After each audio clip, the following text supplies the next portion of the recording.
morning. How are you guys? It's so good to see you here. It is time for my official weekly Facebook Live. If you're used to seeing me on video, welcome again. My name is Candy Motzek, and I am a coach. I'm a life coach, and I coach coaches as well to build businesses that they feel really satisfied with, and a business that is unique to them, what exactly they want. So when you're thinking about what's a coach, I think about it as a way to help people make the changes that they want in their life. You help them get more of what they want and less of what they don't want. So do they want to be more fulfilled? Do they want to reach a goal? Do they always had this dream and they never kind of thought it was possible? Coaches help them get those things. And maybe they're feeling super stressed and frustrated and overwhelmed and confused. Well, coaches help with that too. Less of what you don't want, less frustration, less confusion, less overwhelm. And so a lot of the people that watch these videos and read my newsletter, you guys are new. You're new thinking about becoming a coach. And I show up here because I want you to know that I think that coaching is one of the best professions that you can have, and that coaching skills are great for everyone. And I started with this quote. I've got it in the description for the video there, but I wanted to read it to you. And a lot of this sort of this inspired me about what I wanted to speak about today. So the quote says, "It's amazing how far you are willing to go when someone believes in you." So I agree. What do you guys think? If somebody believes in you, especially if you don't quite believe in yourself, does that motivate you? Does that help you to feel even better about what you're doing? And maybe you don't give up. Maybe, when things get tough, instead of giving up, you just do it one more time. You take one more step. And that is, for me, a super important way to be as a coach, to be that person who believes in their client.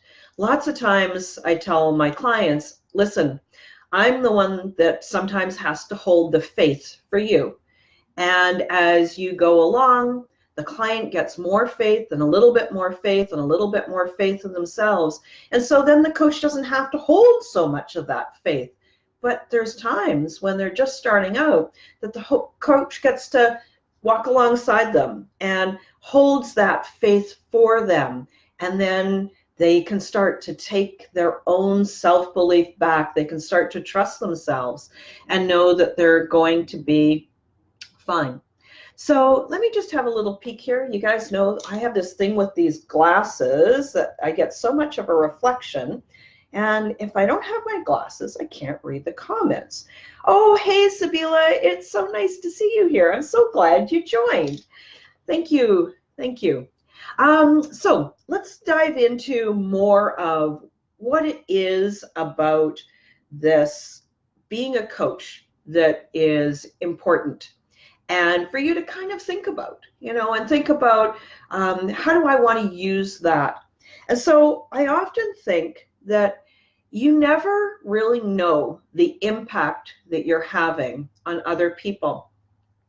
This applies for coaches and really for anybody, but you don't know what happens when you show up as yourself. You have no idea what kind of an impact that you're having on others. Let me just start by telling you a story. And this is a personal story. Some of you may have heard this, others not. But I started ballet as an adult. I was about 40 at the time, so it was quite a few years ago. And I was never one of those people who took dance lessons as a kid. That wasn't what happened with me. And I always loved dance. And I thought, oh, that would be so great to, you know, be a dancer. And I would look at dance on TV. I would go to performances and I would watch. My daughter was a dancer, and she still is as an adult. And I just thought that that would be so cool. So I screwed up my courage one day and I registered for an adult ballet class. And if she's watching, or you watch it in the future, it was a most wonderful class with somebody who is now a dear friend of mine. Her name is Julie. And just a shout out to Julie for all of her love and care over the years. But what was really cool was I started in this adult ballet class and I knew nothing, like zip. And I thought that ballet would be easy. As most people who are learning a new skill, you think it's going to be easy, and then you find out that it's not so easy. Well, I fell in love with dance. And so the next year, I kind of thought, gee, they have these things called ballet exams. And for those of you that kind of know a bit about the ballet world, there's an organization called the Royal Academy of Dance. They are one of the big ballet organizations, and they have, I think they have about 83 to 85 countries that are part of their organization. And there's sort of a standard for how to teach ballet and what is accepted. And that is it's a wonderful organization. And it's primarily, at the level that I was at, focused on kids.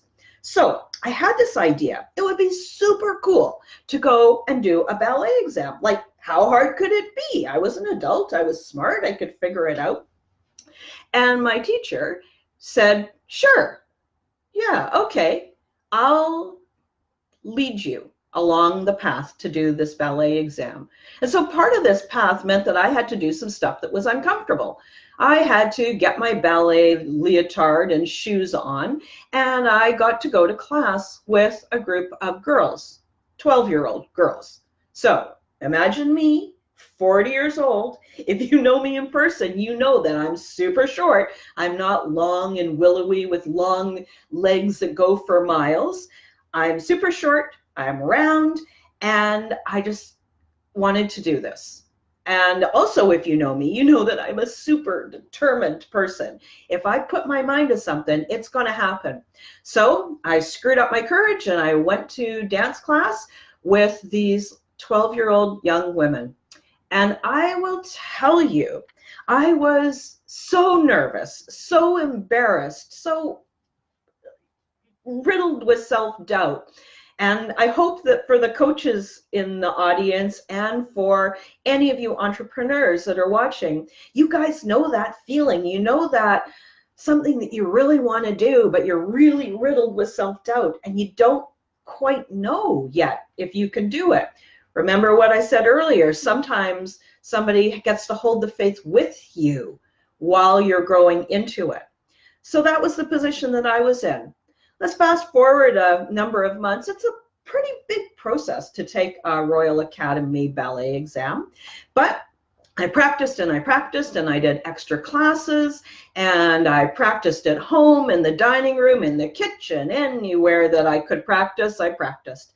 And eventually exam day came.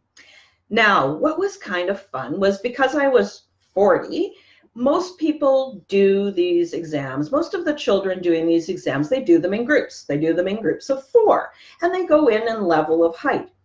But I didn't quite fit in with that standard because I was an adult, and it was my first exam. A lot of these girls were experienced dancers. They'd been dancing for years, and here I was a newbie. So I got to do this exam solo. Now, when you are doing a ballet exam, and for those of you who have ever done this, or if you have had kids do any kind of a dance exam, you'll know how this works. You get ready for the exam, you stand outside the studio with the door closed in front of you. There is a very particular way that you stand, there's a very particular way that you carry your stuff to go into the exam, and the examiner, who is an adult who has dedicated their entire life to the love of ballet and keeping a standard that these young women can aspire to, she sits at a table. And next to her is the pianist. When the examiner is ready for you, she dings that bell. Somebody opens the door for you, and as the student doing the exam, you walk into the room in a certain way. So you can imagine what happened when I walked in after a string of young women. The examiner, who was about my age, looked up, her mouth fell open, and she giggled. It just took her so by surprise. She was so shocked, even though she could see my birth year on the exam papers. So I walked in, she dropped her mouth open, giggled, and then quickly composed herself. Now, I'm an adult. She was essentially my peer. So it wasn't a lot to, I understood where she was coming from. And so I just smiled at her. And then I went and I did the exam as it was supposed to be done. It's about 20 to 30 minutes of dancing solo, so it's a big deal. And fast forward, yes, I passed the exam. It wasn't the first exam that I did. I went on to do 4 more exams, and they were always wonderful experiences. But what I wanted you to know is when you think about the impact. So think about the impact that my teacher had on me when she took a risk and let me do an exam. She was putting herself, her professional reputation at risk by allowing somebody who didn't normally fit that mold to represent her studio. The impact on me of the young women that I danced with. I had no idea that a group of 12-year-old girls could be so kind and compassionate and such hard workers. And it really, I don't know, it showed me such a wonderful side of them. And the surprising impact of me doing that exam, the examiner later said, "Oh, I had forgotten how much I used to love to dance." She was an adult. She had danced for much of her life. And then in that position as examiner, she had realized that she had forgotten that she was a dancer, not just an examiner.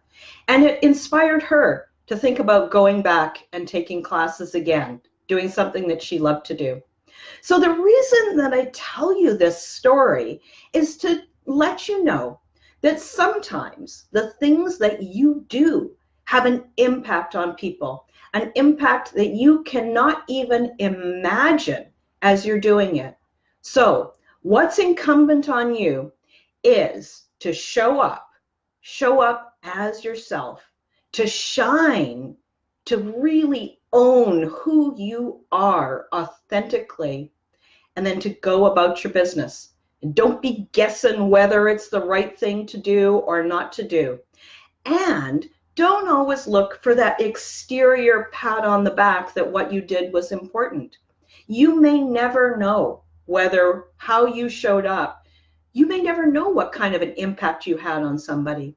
So all of you coaches who are thinking of being coaches and you want to make a positive impact in the world, know that sometimes you're going to make that impact when you're directly coaching your clients, and other times you are going to make an impact by showing up, shining, being yourself, helping people, and just by doing your own personal work, by learning more about yourself, by allowing yourself to be more in alignment with who you really are, by overcoming your own self-doubt and overcoming that voice of the inner critic and listening more to the voice of your inner mentor, your inner guide that tells you what you are meant to be doing on this world. So it's all about impact, right? And we don't know when we're going to have impact and when we're not. I mean, look at me. I do these Facebook Lives. Sometimes I do them weekly. I started doing them a little bit more frequently. And I'll tell you, lots of people see these Facebook Lives. I have no idea most of the time who these people are. Now, sometimes people show up, They give me a comment, they like it, they give me a heart, they share it with a friend, they tag their friend on it. And you know what? If this video has helped you, I would love it if you would do that. I would be so appreciative because I want to have impact in any way I can. And sometimes people watch these videos and it has an impact and they don't like it, they don't share it, they don't make a comment. For whatever reason, it's wherever they are in their life. They might be driving, they might be commuting, something else may come up. One of their little ones might come up and need their help, and that's okay too. I know that sometimes when I do these Facebook Lives, I may have an impact and you just don't get a chance to communicate with me, and that is fine. So, words to you guys, words to you coaches, you entrepreneurs, make sure that you know that you are making a difference and that you really are making an impact. And show up, shine who you are, help people, support people. I know the reflection on my glasses, but I really wanted to read this one last little bit. And really be a reminder for what's waiting for them when they take action and when they show up as themselves. So that's it for today. If you have always thought about becoming a life coach, if you're partway through being a life coach, I hope that this helps you. And if you want some more help, if you want to ask me a question, type it in the comments. I always read these comments. I always respond personally.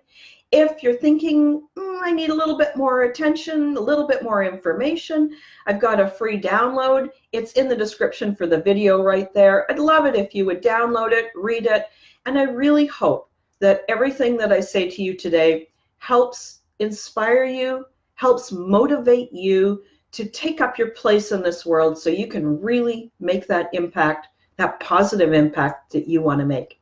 So I hope you guys have a wonderful day, and we'll talk to you soon. Bye-bye.